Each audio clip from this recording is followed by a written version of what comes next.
The coming Tuesday is called the Super Tuesday. Super Tuesday, we want to get 24 counties approving BBI bill.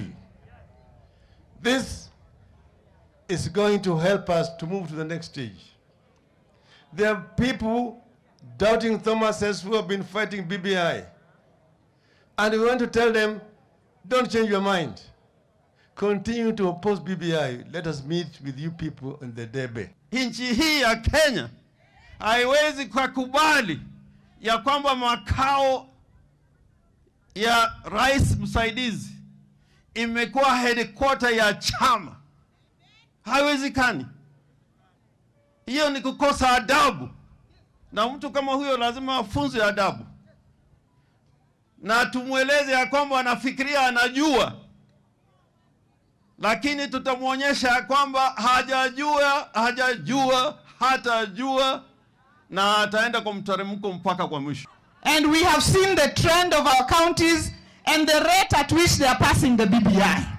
Na tumeona sasa wale wengine ambao walikuwa wakitangatanga hapa na pale, sasa wanarudi wananyemelea, wanasema kumbe BBI ilikuwa mzuri. Kama mnasema BBI ni mzuri, jitokezeni mchana, museme BBI tosha, tukuje pamoja tupitishe katiba.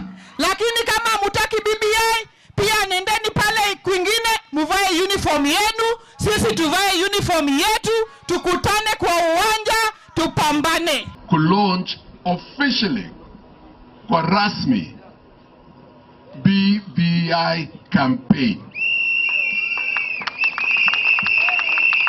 Na asante kwa kutupatia hiyo heshima. Na hiyo launch yetu BBI campaign, wengine vile wamesikia wamelaunch huko Western, wengine wamelaunch huko Eastern.